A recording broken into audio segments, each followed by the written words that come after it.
सभापति महोदय, जो आपने मुझे बजट 23-24 पर अपने विचार रखने का मौका दिया। मैं आपका और आपके साथ साथ अपनी पार्टी की मुखिया व राष्ट्रीय अध्यक्ष बहन कुमारी मायावती जी का भी बहुत बहुत आभार व्यक्त करती हूँ। बजट 23-24 के लिए हमारी पार्टी की मुखिया ने कहा है कि देश में पहले भी इस तरह के बजट आते जाते रहे हैं। केंद्र सरकार के बजट जिसमें घोषणाओं, वादों, दावों और उम्मीदों की बरसात की जाती रही है, किंतु वे सब बेईमानी हो गए। जब भारत का मध्यम वर्ग महंगाई, गरीबी, बेरोजगारी और कोविड के चलते लोअर मिडिल क्लास बन गया। यह बजट भी पिछले वित्तीय वर्षों से कुछ ज्यादा अलग नहीं है। सरकारें अपने पिछले साल की कमियों को नहीं बताती हैं, उन कमियों के स्थान पर नए वादों की झड़ी लगा देती हैं। सच्चाई यह है कि 100 करोड़ से अधिक जनता का जीवन हमेशा ही दांव पर लगा रहता है, जैसे कि इसके पूर्व के बजट के अभिभाषणों में था। यह बजट भी मुंगेरी लाल के हसीन सपनों के बजट की तरह ही है। महोदय, बजट में हर वर्ग के लोगों को डुबाने की कोशिश की गई है। जहां 5 लाख का इनकम टैक्स स्लैब को बढ़ाकर 7 लाख कर दिया गया है, इसमें हर मध्यम परिवार को बहुत मदद मिलेगी। वहीं नई टैक्स रेजिम और पुरानी टैक्स रेजिम में लोगों के बीच असमंजस की स्थिति पैदा कर दी है कि किस टैक्स रेजिम में जनता को अधिक से अधिक फायदा होगा। महोदय, आपके माध्यम से मैं माननीय वित्त मंत्री जी से अनुरोध करूंगी कि इस अपने अभिभाषण में इस टैक्स रेजिम को अवश्य स्पष्ट करें। मनरेगा जैसे महत्वपूर्ण योजना के बजट में 13,000 करोड़ की कटौती की गई है। हम सभी को ज्ञात है कि ग्रामीण अंचलों में मनरेगा के तहत कार्य करने वाले मजदूर अधिकांश अनुसूचित जाति, जनजाति और पिछड़े वर्ग से आते हैं और इस योजना से संचालन से ग्रामीण में पलायन भी रुका है, साथ ही साथ रोजगार के सृजन भी प्राप्त हुए हैं।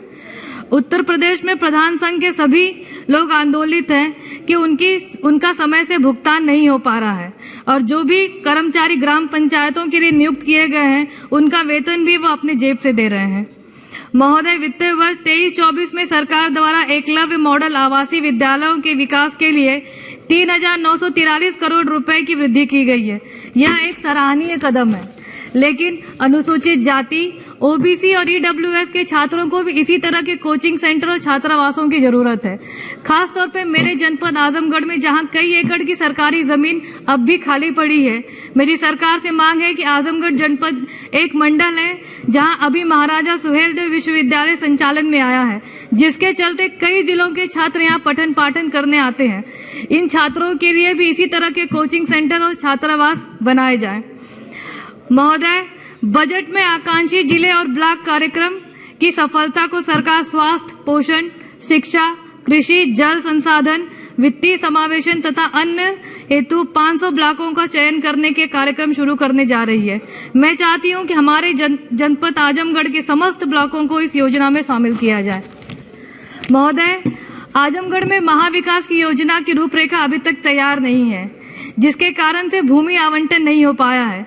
कौन सा ग्रीन लैंड है, कौन सी औद्योगिक भूमि है, कहाँ पार्क है, कहाँ क्रीड़ा स्थल है, कहाँ सरकारी जमीन है, कहाँ वनीकरण है, कहाँ सीवेज का प्लान है, इसका कोई मास्टर प्लान अभी तक तैयार नहीं है। एडीए ने वर्ष 2031 के लिए महायोजना का मास्टर प्लान बनाकर 2021 में शासन को भेजा है, लेकिन अभी तक इसकी स्वीकृति नहीं मिल पाई है। अमीर गरीब अपने आशियाने का सपना संजोए उस प्लान को लागू करने का इंतजार कर रहे हैं। औद्योगिक भूमि अलग नहीं होने के कारण कारपोरेट समूह और बड़े ब्रांड की कंपनियां जनपद में अपना रुख नहीं कर रही हैं, इसलिए यहाँ विकास और रोजगार पूरी तरह से ठप है। आजमगढ़ चारों तरफ से तमसा और घाघरा नदियों से घिरा हुआ है।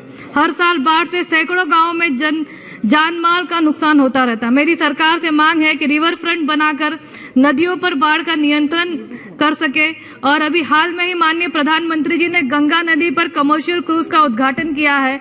मैं चाहती हूं कि उसे मेरे जिले की नदियों से भी जोड़ा जाए, ताकि माननीय अटल बिहारी वाजपेयी जी का सपना जो नदियों को नदियों से जोड़ने का था, उसे पूरा किया जा सके। आजमगढ़ को चारों तरफ से रिंग रोड के मास्टर प्लान बनाकर जोड़ा जाए और उसे मेरे संसदीय क्षेत्र लालगंज, फूलपुर, निजामबाद और बूढ़नपुर के तहसीलों से भी जोड़ा जाए। सर हाईवे की बात करूं तो NH 233 पिछले 6 सालों से बनने को है, लेकिन आज तक उसका काम पूरा नहीं हुआ है। PMJSY की सड़कों की बात करूं तो सत्र खत्म होने को है, लेकिन सिर्फ 50% काम ही इस पर हो पाया है। सर इन सरकारी योजनाओं पर भी सरकार को ध्यान देना चाहिए और इसको जल्द से जल्द पूरा कराना चाहिए।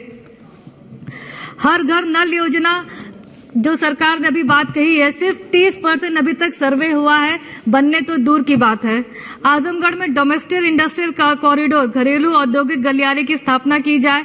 इन्वेस्टर्स समिट 2023 जो अभी हाल में ही उत्तर प्रदेश में चल रहा है, उसी में आजमगढ़ को भी शामिल किया जाए ताकि आजमगढ़ में भी नए उद्योगों की स्थापना हो सके और जो जिले से पलायन होकर बड़े शहरों में भीड़ इकट्ठा हो रही है उसे रोका जा सके। आजमगढ़ का मंदूरी एयरपोर्ट पूरी तरह से बन के तैयार है, उसे जल्द से जल्द संचालन में लाया जाए और एयरपोर्ट से तहबरपुर बाजार होते हुए निजामाबाद फरिया बाजारों से मोहम्मदपुर वाराणसी 4 लेन तक जोड़ा जाए। आजमगढ़ के इटौरा में महाराजा सुहेलदेव विश्वविद्यालय और चक्रपानपुर में मेडिकल कॉलेज होते हुए महनाजपुर वाया सिधौना तक पूरी सड़क को 4 लेन में तब्दील किया जाए, जिससे वाराणसी आजमगढ़ के लिए एक अन्य सीधा मार्ग बन जाए और ट्रैफिक बढ़ जाए, जिससे मेडिकल कॉलेज और विश्वविद्यालय जाने वालों की राह आसान हो जाएगी। वाराणसी लालगंज आजमगढ़ गोरखपुर की नई रेल लाइन का बजट 2022-23 में स्वीकृत किया गया है, लेकिन इसका काम काफी धीमी गति से चल रहा है। इसमें तेजी लाई जाए और लालगंज में एक स्टेशन बनाया जाए जिससे वहां के लोकल प्रोडक्ट अनाज फल सब्जियों को आयात निर्यात में आसानी हो सके और एक वंदे भारत ट्रेन को मेरे जिले में भी चलाई जाए। आजमगढ़ में ब्लैक पॉटरी काले मिट्टी का बर्तन का उद्योग और रेशम उद्योग जिसमें मुबारकपुरी साड़ियां भी शामिल है, ऐसे छोटे उद्योगों को प्रोत्साहन देने के लिए इनके बिजली के बिल को माफ किया जाए, इनको आधुनिक उपकरणों से लैस किया जाए और इनको GST से मुक्त किया जाए और छोटे व्यापारियों को व्यापारी क्रेडिट कार्ड जैसी सुविधाएं भी प्रदान की जाए। आजमगढ़ में लाल सोना कहे जाने वाली लाल मिर्च की खेती होती है, लेकिन इसके भंडारण और निर्यात का प्रबंध नहीं होने के कारण किसानों को इसका मूल्य नहीं मिल पाता है। मेरी सरकार से मांग है कि मेरे संसदीय क्षेत्र में एक कोल्ड स्टोरेज की स्थापना की जाए। सनई की खेती पहले हमारे यहाँ होती थी, लेकिन अब यह मृतप्राय हो चुकी है। अगर किसानों को प्रोत्साहित किया जाए तो जूट उद्योग यहाँ स्थापित हो सकता है और यह मृतप्राय खेती भी पुनः जीवित हो सकती है। माननीय वित्त मंत्री जी ने अपने भाषण में श्री अन्न की बात कही है। आजमगढ़ की भूमि इस तरह के श्री अन्न जिसमें बाजरा, ज्वार, रागी, जौ जैसे अनाज शामिल हैं, इसके लिए प्रतिकूल है। मेरी सरकार से मांग है कि ऑर्गेनिक खाद सरकारी समितियों में ऑर्गेनिक खाद और श्री अन्न के बीज उपलब्ध कराया जाए, जिससे आजमगढ़ में भी इस तरह के श्री अन्न की भारी मात्रा में खेती हो सके।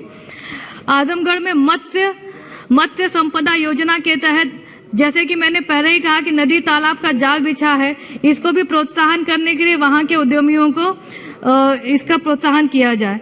जैसा कि मैंने पहले कहा कि आजमगढ़ चारों तरफ से नदियों से घिरा है, गांवों को जोड़ने के लिए नदियों पर पुल बनाकर एक्सप्रेसवे और 4 लेन से जोड़ा जाए। सब 2 मिनट महोदय, मेरे संसदीय क्षेत्र से मात्र 40 किलोमीटर दूर प्रधानमंत्री जी का क्षेत्र है और दूसरी तरफ माननीय मुख्यमंत्री जी का क्षेत्र है।